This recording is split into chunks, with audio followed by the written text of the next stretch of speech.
Baik, Assalamualaikum warahmatullahi wabarakatuh dan selamat siang untuk kita semua.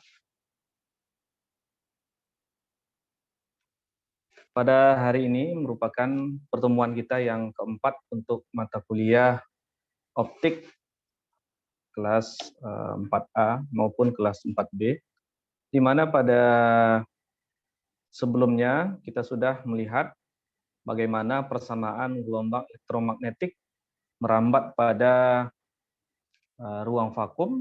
Kemudian kita juga sudah melihat bagaimana gelombang elektromagnetik merambat pada suatu medium dengan karakteristik tertentu. Dan juga kita sudah melihat bagaimana proses penurunan rumus yang disebut juga sebagai hukum Snellius, yaitu hukum pemantulan. Dan juga kita sudah melihat persamaan Fresnel dan pembiasannya. Nah, di mana kemarin kita sudah lihat bahwa pemantulan, transmisi atau pembiasan, dan gelombang datang itu terletak pada satu bidangnya. Baik yang kita tinjau kemarin bidangnya adalah gelombang elektromagnetik yang datang itu adalah berhimpitan dengan garis normal, maupun gelombang itu membentuk sudut theta terhadap garis normal tersebut. Nah, itu sementara hari ini kita akan membahas tentang refleksi internal, ya, total internal reflection atau hukum pemantulan sempurna. Nah, apa-apa saja yang akan berlaku itu yang akan kita lihat. Jadi sekali lagi topik pembahasan kita hari ini adalah pemantulan total, pemantulan total, pemantulan sempurna atau pemantulan total sempurna. Nah, apabila kita tinjau suatu seberkas cahaya, dalam hal ini adalah gelombang elektromagnetik, misalnya seperti ini, kita anggap ini adalah N1, dan yang di bawah ini sekarang saya anggap medium yang keduanya adalah yang di bawah. Kalau yang sebelumnya kita buat yang di sebelah kiri dan sebelah kanan. Ini kita rubah, artinya sumbu Y negatif merupakan medium yang kedua, N2, dengan nilai indeks biasnya lebih kecil daripada N1. Nah, lalu apa yang terjadi jika ada sebuah gelombang elektromagnetik yang datang atau gelombang optik yang datang, misalnya gelombang cahaya, dengan sudut theta 1, maaf, ini sudut theta 1. Nah, ini akan mengalami pemantulan sebesar, nah ini apabila kita sebut sebagai K1, ini karena masih di medium yang N1 pada sumbu X positif ini, pada bagian atas ini, maka di sini juga vektor gelombang cahayanya adalah juga masih K1. Nah, di mana di sini juga akan terjadi transmisi, ya. Juga akan terjadi transmisi atau K2 karena ini berada pada medium yang medium yang kedua dengan karakteristik indeks bias N2, di mana ini lebih kecil daripada N1. Nah, pada prinsipnya kalau N1 itu lebih besar daripada N2, maka K2 ini akan semakin menjauhi garis normal yang seharusnya seperti ini, ya, tetapi justru dia menjauhi garis normal atau theta 2 lebih besar daripada theta 1. Sekali lagi, jika N1 besar daripada N2, dalam hal ini, ya, dari hukum Snellius, maka theta 2 akan lebih besar daripada theta 1. Nah, itu yang terjadi. Oke, sekarang Ini proses pembiasan atau transmisi sebagaimana yang minggu kemarin kita lihat. Sekarang seperti ini. Bagaimana jika suatu gelombang cahaya, dalam hal ini gelombang elektromagnetik yang datang, yang membentuk sudut theta, nah, sudut theta, kemudian nanti ini juga akan pasti mengalami pemantulan ya. Ini karakteristik gelombangnya atau bilangan gelombangnya masih K1, dan ini juga K1 karena masih berada pada medium 1 dengan indeks bias N1. Nah, sekarang di sini tetap N2, tetapi ada suatu ketika di mana sudut bias itu berhimpitan dengan bidang batas ini. Nah, inilah sekarang gelombang bias kita, yaitu K2. Nah, seperti itu. Seperti ini. Artinya, sudut ini sekarang adalah 90 derajat. Oke, sekarang saya gambar ulang sendiri biar lebih mudah kita pahami. Saya buat seperti ini. Ini tadi adalah garis normal dan ini batas medium. Oke, ini gelombang yang datang K1, gelombang pantul. Ini adalah gelombang datang masih K1, N1, N2. Nah, ini tadi yang kita sebut, maaf, ini berhimpitan dengan garis normal ini. Nah, adalah K2, di mana sudutnya 90 derajat. Artinya, pada suatu ketika, apabila kita rubah-rubah sudut daripada gelombang yang datang itu, atau cahaya datang itu, theta ini, suatu saat kita akan menemukan di mana sudut biasnya adalah 90 derajat terhadap garis normal. Nah, artinya pada saat ini theta yang terbentuk ini adalah theta C. Nah, apa itu theta C? Theta C itu adalah kita sebut sebagai sudut kritis. Theta C sama dengan sudut kritis. Jadi kalau ditanya apa itu sudut kritis, yaitu sudut antara gelombang cahaya yang datang dengan garis normal itu yang membuat sudut biasnya sama dengan 90 derajat. Nah, sehingga dapat kita rumuskan dari hukum Snellius, ini bisa kita rumuskan N1 sin theta C ini sama dengan N2 sin 90 derajat. Kita tahu bahwa sin 90 derajat sama dengan 1. Nah, sehingga dapat kita tulis bahwa theta C sama dengan sin min 1 antisin dari, nah, ini antisin dari, ini kan 1, maka theta C-nya sama dengan antisin dari N2 per N1. Nah, ingat, ini berlaku untuk N1 lebih besar daripada N2. Nah, atau sebaliknya, indeks bias medium yang kedua itu lebih kecil daripada indeks bias medium yang kedua. Nah, jadi apa itu pemantulan sempurna? Pemantulan sempurna adalah terjadi ketika sudut bias itu sama dengan 90 derajat. Nah, ini artinya ketika terjadi sudut kritis ini, theta C atau sudut kritis atau sudut bias ini sama dengan 90 derajat, maka pada saat itu sebenarnya terjadi pemantulan sempurna. Jadi pemantulan sempurna sekali lagi terjadi ketika eh, ketika theta C membuat tidak terjadi pembiasan. Membuat tidak terjadi pembiasan.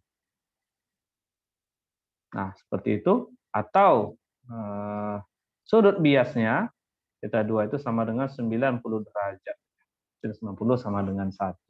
Jadi itu yang kita sebut sebagai pemantulan sempurna. Sekali lagi ada sudut kritis dan ada pemantulan sempurna. Kita lanjutkan. Nah, misal ini kita buatkan contohnya. Misal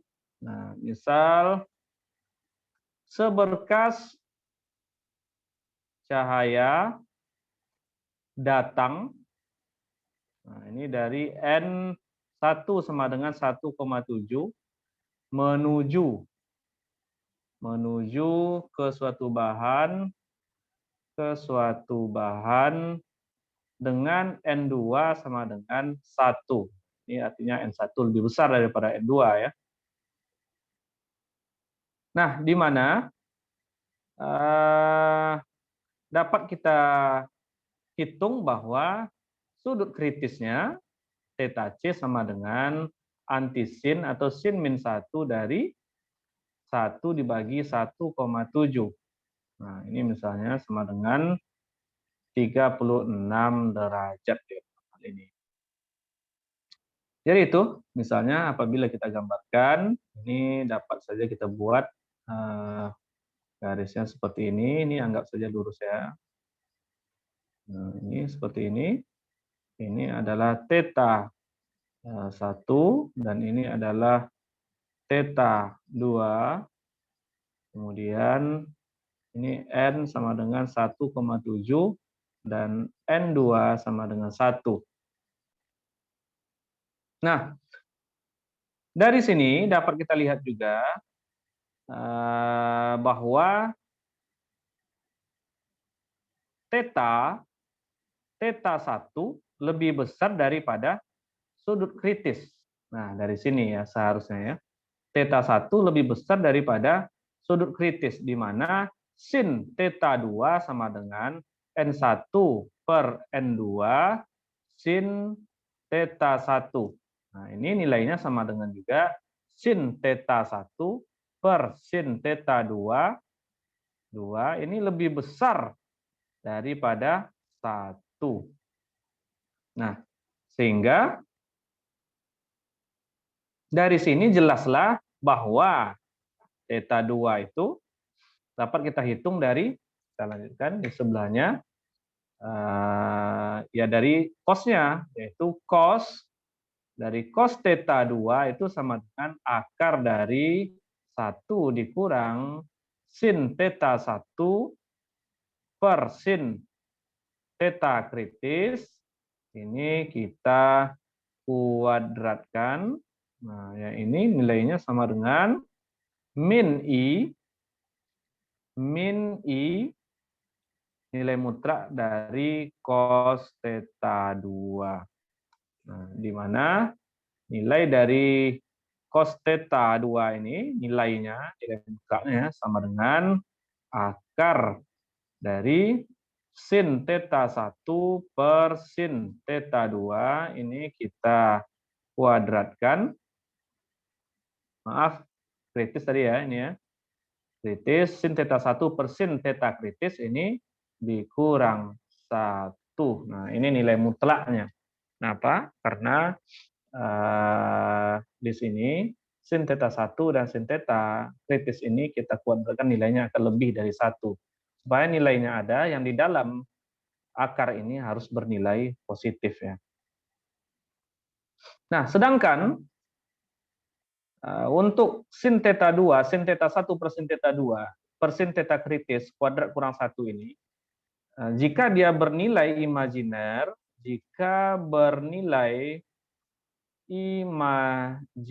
artinya dia negatif. Nah, apa yang terjadi? Koefisien refleksi akan sama dengan jika bernilai imajiner, maka koefisien refleksi akan sama dengan, saya lanjutkan di slide berikutnya, akan sama dengan R RTE, koefisien refleksi ya. RTE itu koefisien refleksi. Nah, ini sama dengan N1 cos theta 1 ditambah I dikali N2, I itu bilangan imajiner, dari cos theta 2, dari nilai mutlak cos theta 2, ini sama dengan N1 cos theta 1 minus I N2 nilai mutlak dari cos theta 2. Jadi bedanya sini adalah di minusnya. Ini adalah koefisien refleksinya. Nah, sedangkan untuk ini koefisien refleksi untuk gelombang TE. Nah, kita nanti selanjutnya ini kita akan melihat juga apa maksud gelombang mood daripada TE, dan ada juga gelombang mood untuk TM biasanya ya. Nanti setelah pembahasan ini akan kita lihat, yaitu RTM. Nah, ini di mana hasilnya sama dengan koefisien refleksinya min I dikali N1 nilai mutlak dari cos theta 2. Nah, ini kita balikkan saja. Kita kurang dengan N2 cos theta 1. Atau ini dibagi dengan negatif IN1 cos theta 2 ditambah N2 cos theta 1. Nah, ini yang penting untuk kita ingat. Sehingga dari dua persamaan di atas dapat kita simpulkan bahwa koefisien refleksi baik itu gelombang TE maupun gelombang RTM, koefisien refleksinya itu, nilai mutlaknya itu harus sama dengan 1. Nah, apabila nilainya tadi atau persamaan tadi kita ambil nilai mutlaknya, kita masukkan ke persamaan sebelumnya, nilainya akan sama dengan 1. Nah, apa maksudnya? R sama dengan 1 itu mengindikasikan terjadi pemantulan sempurna. Nah, seperti itu. Baik, sekarang kita lanjutkan.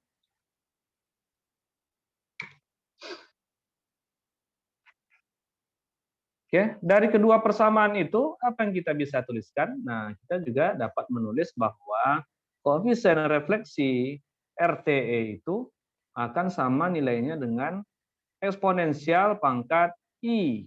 Nah, pangkat I misalnya ada sudut C, nah, TE dan RTM, koefisien refleksi gelombang TM, ini akan sama dengan eksponensial pangkat I V dikali TM. Nah, ini VTM ini adalah fungsi gelombang TM-nya. VTE adalah fungsi gelombang TE-nya. Sekali lagi, gelombang TE dan gelombang TM itu adalah dua jenis gelombang elektromagnetik ya. Nah, sampai di situ sehingga kita peroleh C daripada TE itu sama dengan 2 tan min 1 sama dengan sin kuadrat theta 1 dikurang sin kuadrat theta kritis. Ini kita bagi dengan 1 kurang sin kuadrat theta 1. Di mana ini semua kita akarkannya. Itu untuk TE, sedangkan untuk gelombang TM, untuk gelombang TM, si TM sama dengan Nah, ini min P, karena dia lebih dahulu mulainya gelombang TM ini, sejauh minus P, tambah 2P, 2 dikali tan min 1. Nah, ini kita ambil di dalam kurung, yaitu N1 per N2, kita kuadratkan. Ini dikali dengan sin kuadrat theta 1 kurang sin theta 1, sin kuadrat theta kritis, ini dibagi dengan 1 kurang sin kuadrat theta 1, yang semuanya ini kita pangkatkan setengah tadi di atas. Nah, seperti ini. Jadi sekarang kita punya dua buah fungsi gelombang TE dan fungsi CTM atau gelombang TM-nya.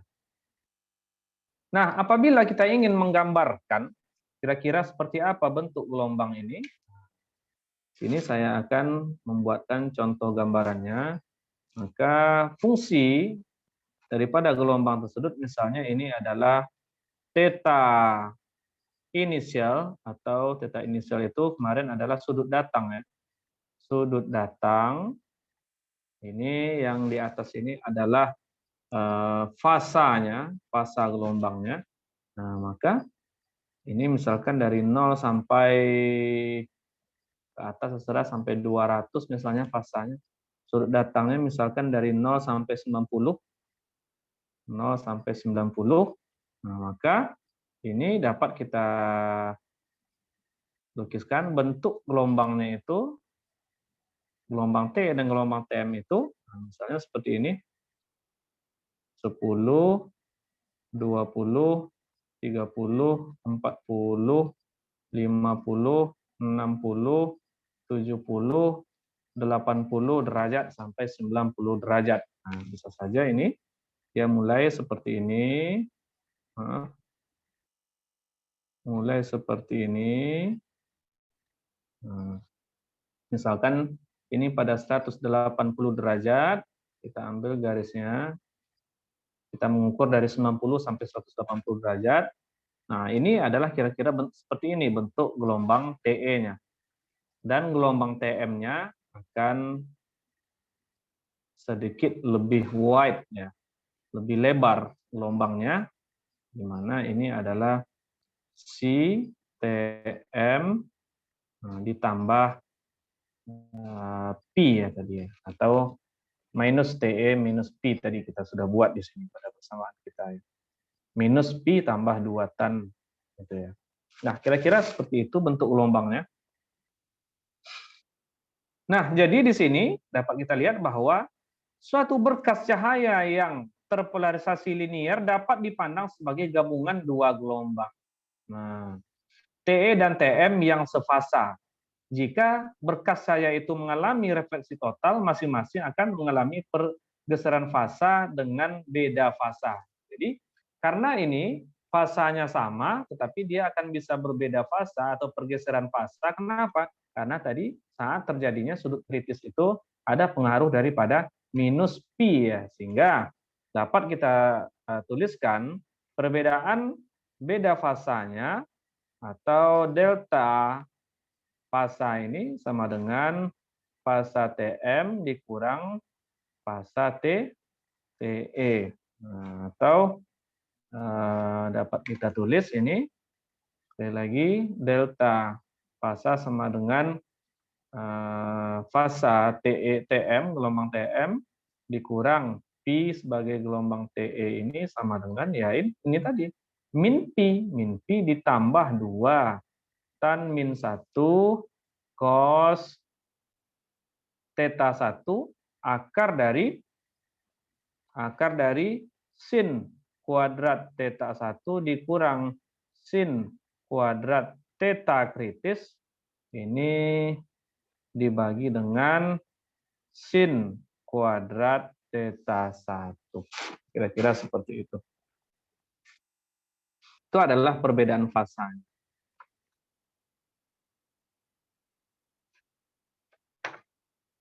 Nah, di sini saya akan membuatkan sebuah contoh soal terkait dua buah gelombang ini, dua buah gelombang baik TE maupun TM ini.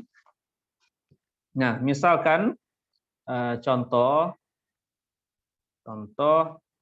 tentukanlah reflektans atau koefisien refleksi dan transmitans transmitan itu adalah pembiasannya gelombang TE dan gelombang TM misalnya seperti itu. Maaf, kita cek satu persatu saja dulu. Gelombang TE satu saja dari bahan yang datang dari bahan ini mediumnya ya, dari bahan dielektrik dengan N sama dengan 2 memasuki udara misalnya. Memasuki udara. N-nya berapa? N-nya sama dengan 1 biasanya. 1. Nah, jika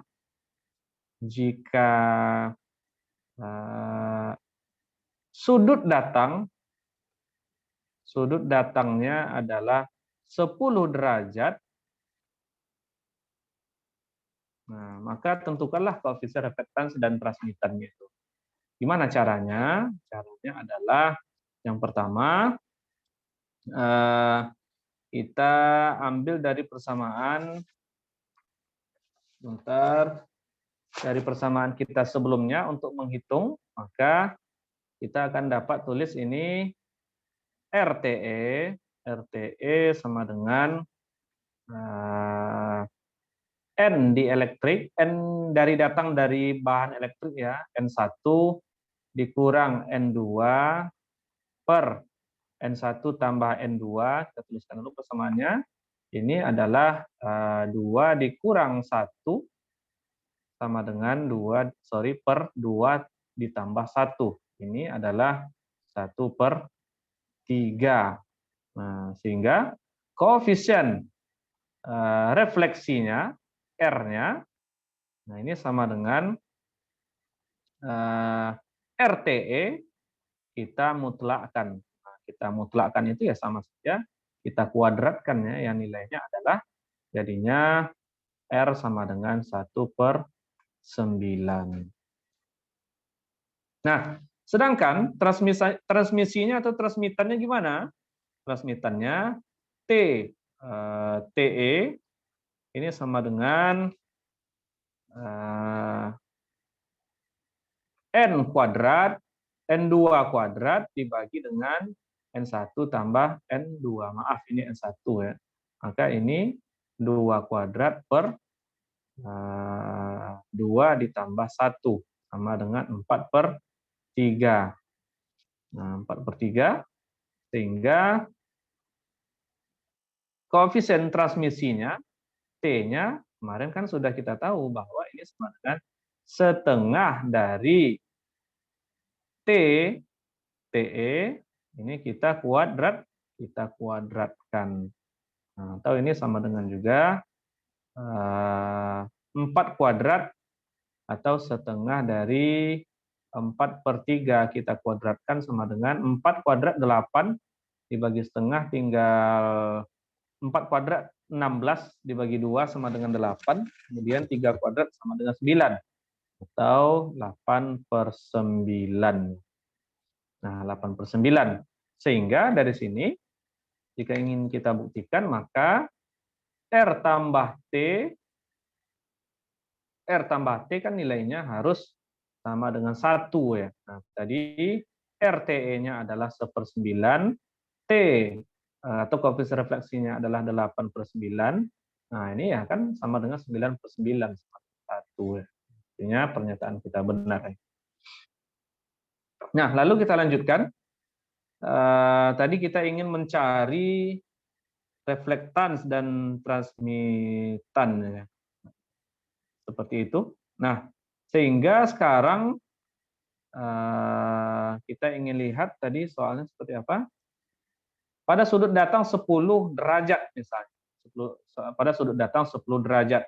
Nah, di sini kita tahu bahwa sin theta kritis sama dengan 1/4.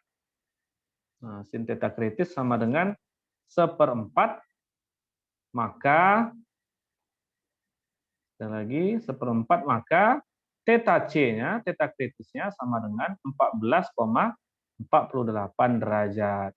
Nah, karena sudut datangnya adalah 10 derajat, theta datang sama dengan 10 derajat. Ini menggunakan persamaan yang sudah tadi kita pelajari sebelumnya ya.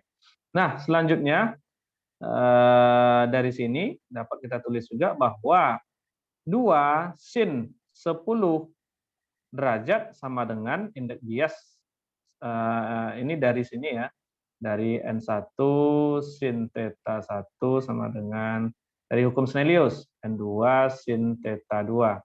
2 sin 10 derajat ini sama dengan 1 sin theta 2. Nah, sehingga dari sini kita peroleh theta 2 sama dengan 20,32 derajat. Oke, sekarang kita lihat bagaimana dengan RTE-nya. RTE-nya, nah maka RTE di sini langsung saja saya buat, yaitu sama dengan 1,97. 1,97, dari mana diperoleh 1,97 ini? Ya, dari hubungan theta pada TE tadi, bisa kita masukkan ke persamaan TE ya. 1,97 dikurang 0,94, ini langsung saja saya buat, tidak saya cari lagi nilainya, langsung saya tuliskan 1,97 kurang 0,94.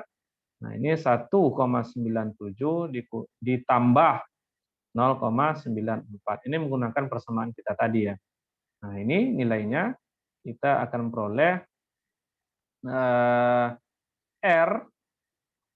Ini hasilnya apabila kita selesaikan ini, maaf masih R kecil, RTE akan sama dengan 0,354.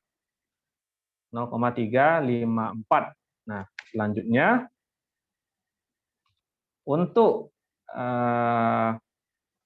koefisien refleksinya ya sama dengan TE kita kuadratkan. Nah, ini tadi ya, yaitu supaya hasilnya positif, yaitu 0,354, 0,354 kita kuadratkan, ini nilainya sekitar 0,125. Nah, dari sini untuk mencari transmisinya TTE-nya itu langsung saja 3,94. Nah, 3,94 dibagi dengan 1,97. 1,97 indeks biasnya ya. Ini sama dengan ditambah 0,94 N1 ditambah N2 sama dengan 1,354, atau T-nya ini sama dengan 0,94 dibagi 1,97 dikali 1,354 kuadrat. Nah, hasilnya T ini sama dengan 0,875. Sebenarnya ini kan kita lihat R-nya ini, T-nya ini. Artinya R tambah T sama dengan 1. Sebenarnya kalau kita sudah memperoleh nilai R sama dengan 0,125, maka T langsung saja sama dengan 1 dikurang R, atau 1 dikurang 0,125, yaitu 0,875. Jadi ini semuanya diselesaikan menggunakan persamaan yang sudah kita pelajari tadi ya. Baik, untuk sesi ini saya cukupkan dulu, saya akan sambung video ini setelah ini.